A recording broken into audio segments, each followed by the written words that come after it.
किया वो उसको लेटर ईयर्स में उसे in terms of good job और सैलरी, गुड जॉब और सैलरी। इसे स्टार्टिंग इनिशियल ईयर्स में ऑलवेज स्टडी, हमेशा स्टडीज करनी चाहिए। And it open the new horizon for him, उसके लिए नए नए रास्ते ओपन हो गए, उसमें कुछ न्यू एस्पिरेशंस डेवलप हुए और वैल्यूज ऑफ लाइफ के बारे में उसे काफ़ी इंफॉर्मेशन मिली। उसने लाइफ में काफ़ी आगे तक गए। नॉट ओनली फॉर शक्ल, सिर्फ शक्ल के लिए नहीं, education contribute towards the growth of society also. Not only for the शक्ल ही नहीं, एजुकेशन कंट्रीब्यूट्स करती है हमारी सोसाइटी को ग्रोथ के लिए। अगर आप एजुकेटेड पर्सन हैं तो हमारी सोसाइटी भी इससे डेवलप करेगी, हमारी सोसाइटी भी ग्रोथ करेगी। It enhances the national income, ये नेशनल इनकम में भी ऐड होगा, कल्चर रिचनेस भी आएगी और increase the efficiency of governance, इसमें काफ़ी एफिशिएंसी ऑफ गवर्नेंस भी इंक्रीज होगा। There is a provision made for providing universal access, retention and quantity. Governance के वर्क में काफ़ी एफिशिएंसी आएगी गवर्नमेंट के वर्क में। And there is a provision made for providing universal access, retention and quality in elementary education with a special emphasis on girls. और इसके कारण जो एजुकेशन ग्रोथ में इसके कारण गर्ल्स की एजुकेशन और उनकी क्वालिटीज ऑफ एजुकेशन में भी काफ़ी चेंजेस आएंगे, कुछ प्रोविजंस दिए जाएंगे जिसके कारण गर्ल्स भी एजुकेटेड हो पाएंगी। There is also an establishment of pace setting of schools, like कुछ एलिमेंट्री एजुकेशन भी सेटअप किए गए हैं। एंड उसके अलावा there is also an establishment of pace setting of schools, कुछ pace setting of schools like Navodaya Vidyalaya को भी इन ईच डिस्ट्रिक्ट में सेटल किया गया है एंड ईच डिस्ट्रिक्ट में नवोदय विद्यालय ओपन किए गए हैं। Vocational streams have been developed, जो वोकेशनल स्ट्रीम्स हैं have been developed to equip large number of high school students with occupations related to knowledge and skill. जो वोकेशनल ट्रेनिंग दी जाती है बच्चों को, जो वोकेशनल ट्रेनिंग्स होती है वो आपकी लाइफ में बहुत इंपॉर्टेंट रहती है, आपके नॉलेज को इंक्रीज और आपके स्किल को, आपको क्रिएटिविटी सिखाती है। दैट आप अपने हाई स्कूल के बाद भी जॉब मिल सकती है, आपको ऑक्यूपेशन मिल सकता है। The plan outlay on the education has increase, जो प्लान गवर्नमेंट का है, आउटले उन्होंने जो प्लान किया है वो इंक्रीज किया गया from rupees 151 crore in the first plan, from rupees 151 crore in the first, from rupees 151 crore in the first plan to rupees 3766.90 crore in the 11th plan. First plan में 151 करोड़ किया गया एंड द 11th प्लान में 3766.90 crore. The expenditure on the education as a percentage of GDP rose from 0. जो GDP gross domestic product जो रोज हुआ है education पे 0.64% था 1951 टू 52, 1951 टू 52 में 0.64% था टू 3.0% हो गया इन 2015 टू 16 में and has remained segment around 3% from past few years. Past few years में रिमेन सेगमेंट है अब तक, stagnant around 3% from past few years. The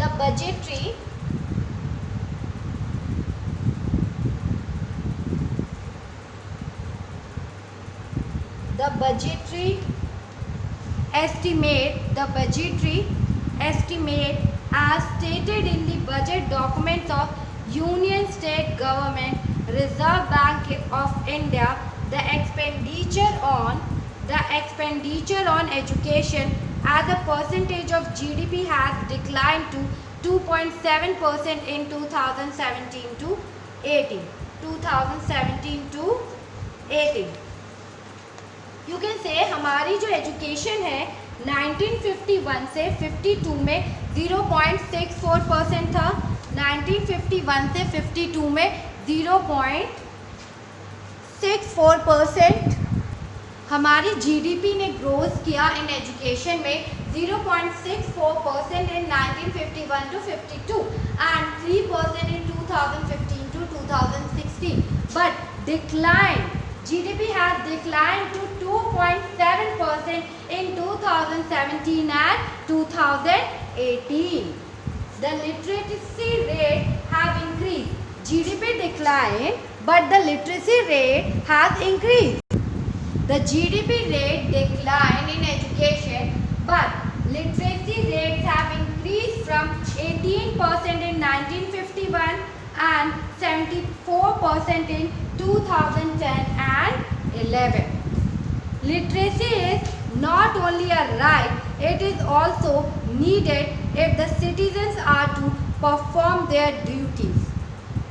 Literacy among males is necessary. Literacy is not only a right. ये हमारा right ही नहीं है. It is needed. It is also needed if the citizens are to perform their duties and enjoy their rights properly. अगर citizens educated होंगे तो उन्हें अपनी duties पता होगी, अपने rights को properly use कर पाएंगे. However, a vast difference is noticed. A vast difference is noticed across different sections of the population. Vast differences notice किया गया है different sections में. Like literacy among males. अगर compare करें तो literacy among males is 16.6% higher than females. 16.6% higher than females. And it is about 16.1% higher in urban areas as compared to rural areas. अगर literacy rate males की compare की जाए तो 16.6% higher than female, 16.6% higher than female, and in urban areas 16 and it is about 16.1% higher in urban areas. Urban areas में 16.1% है as compare to rural areas. देखिए अगर हम कंपेयर करें मेल एंड फीमेल्स की एजुकेशन पे तो 16.6% ज़्यादा मेल की एजुकेशन है परसेंट. बट अगर मेल की एजुकेशन अर्बन एंड रूरल्स में एज वी आर कंपेयरिंग तो 6.1% educated in urban areas than in rural areas. And literacy as compared to rural. In 2011, literacy rates varied from 94% in Kerala to 64% in Bihar. अगर literacy rate को compare किया जाए तो 94% केरला में and 62% in Bihar and 62% in Bihar. The primary school system has expanded to over 8.58 lakh in 2013 and 14. Primary school expand हुए हैं, 8.5 lakh schools open किए गए हैं इन 2013 और 14. In 2013 or 14. And unfortunately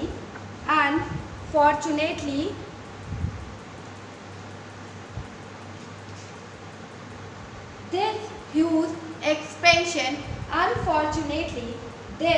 huge expansion of schools has been diluted by the poor quality of schooling and high dropout rates. Unfortunately, huge expansion of schools, इतने expansion of schools कर दिए गए, has been ड्यूलेटेड, लेकिन इतनी poor quality of schooling के कारण high drop out rates हुए, कई बच्चों ने स्कूल छोड़ दिया पुअर क्वालिटी या फैसिलिटीज अवेलेबल न होने के कारण। अभियान is a significant step towards providing elementary education to all children in the age of 6 to 14. Abhiyan is a significant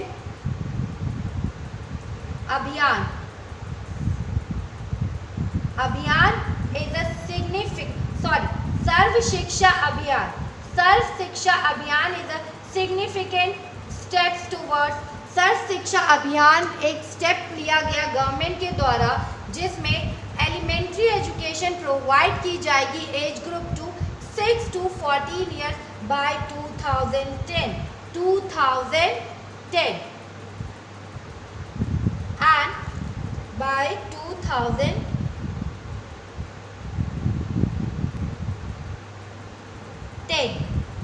and it is a time bound initiative of the central government. ये time bound initiative था central government in partnership, central government ने एक partnership की थी state government के साथ सर्व शिक्षा अभियान ओपन करने के लिए elementary education for children and it is a time bound था, ये एक टाइम बाउंड था and the local government and the community for achieving the goal of universalization of elementary education, सबके साथ एक टाइम बाउंड किया था सेंट्रल गवर्नमेंट, पार्टनरशिप की थी the state, the local government and the community for achieving the goal of universalization of elementary education के साथ उन्होंने सबके साथ ये कदम उठाया था, पार्टनरशिप की थी। Along with it, bridge courses and back to school campus has been initiated. Along with this, big bridge courses भी अटैच किए गए और बैक टू स्कूल्स के लिए campus have been initiated to increase the enrollment in elementary education. Elementary education में increase करने के लिए उन्होंने एक ब्रिज कोर्स को स्टार्ट किया और बैक टू स्कूल को भी स्टार्ट किया, बैक टू स्कूल कैंपस को स्टार्ट किया, जिससे बच्चों जो स्टूडेंट्स थे उनकी इंक्रीज हुआ उनका एनरोलमेंट इन एलिमेंट्री एजुकेशन में। Mid day meal scheme has been implemented, mid day meal scheme को इम्प्लीमेंट किया गया to encourage attendance and retention of children and improve their nutrition status. Mid day meal को भी start किया गया, जिसके कारण जो मिड डे मील स्टार्ट हुआ था इससे बच्चों ने स्कूल आना स्टार्ट कर दिया, इम्प्रूव, और उनके न्यूट्रिशंस में भी उनके स्टेटस में भी काफ़ी इम्प्रूव हुआ, उनकी अटेंडेंस भी एनकरेज की गई, उनकी अटेंडेंस भी इंक्रीज कर रही थी। These policy could add to the literate population of India, और these policy से एजुकेशन इंक्रीज कर रही है, पॉपुलेशन लिटरेट पर्सन्स इंक्रीज कर रहे हैं हमारी इंडिया में। Then the 12th plan, 11th plan तक 3,766.90 करोड़ इन्वेस्ट किया, but in 12th plan endeavored to raise the country's gross enrollment ratio in higher education in the age group of 18 to 23 years. 12th year plan में हम लोगों ने higher education पे ज़्यादा focus किया, that is 18 to 23 years पे, and the percentage of that age group is 25.2% by 2017 to 2018 and to reach the target of 30%, और हम लोग इस टारगेट को 30% लाने की कोशिश कर रहे हैं at the year 2022-2021। Higher education जो हमारे इंडिया में 2017 to 2018 25.2% है and the age group 18 to 23 years के बच्चों के लिए हम कोशिश कर रहे हैं कि ये 30% तक हो जाए 2022-2021, which would be broadly in line with world average। ये एक लाइन आ जाएगी, ब्रॉडली लाइन, कि वर्ल्ड एवरेज तक हम पहुंच पाए, उस एवरेज पॉइंट तक। The strategy focuses on increasing access quality. Increasing access strategies हमें फॉलो करनी पड़ेगी, qualities, adoptions of state specific curriculum modifications करने पड़ेंगे, वोकेशनलाइजेशंस को ऐड करना पड़ेगा, and networking on the use of information technologies को प्लान करना पड़ेगा। और इन फोकस, अगर हम इन पे फोकस करेंगे, स्ट्रैटेजीज बनाएंगे, प्लानिंग करेंगे, क्वालिटीज़ को लेकर आएंगे, अडॉप्ट करेंगे स्टेट स्पेसिफिक करिकुलम मॉडिफिकेशन को, एंड वोकेशनल ट्रेनिंग दी जाएगी, then networking on the use of information technology.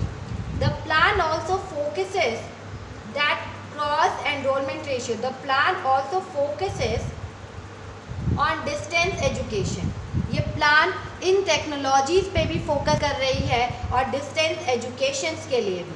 Then convergence of formal, non formal, distance and IT education institutions पे भी इन प्लान्स को फोकस किया जा रहा है। Over the past 50 years, there has been a significant growth in the number of universities and institutions of higher learning in specialized areas. Let us read the table to see the increase in the number of college, universities, enrollment of students and recruitment of teachers from 1915 to 2015 to 2016. Let us see the table on page number 22, table 2.1. In 1950 to 51, number of colleges are 50, number of universities are 30, and students are 2,63,000, and teachers in universities and colleges are 24,000. You can see in your book. As compared, if we are comparing to 1950 to 51, like 2016 to 17, number of colleges is increased 750 to 42,338. Number of universities increased 30 थी 1950 से 51 में, अब हो गई 795। और जो students थे वो काफ़ी इंक्रीज़ कर गए, करोड़ों में आ गए। And teachers in university also increase 14,70,190। और एट दैट 1950 और 51 में 24,000 टीचर्स थे और ये इंक्रीज़ हो गए।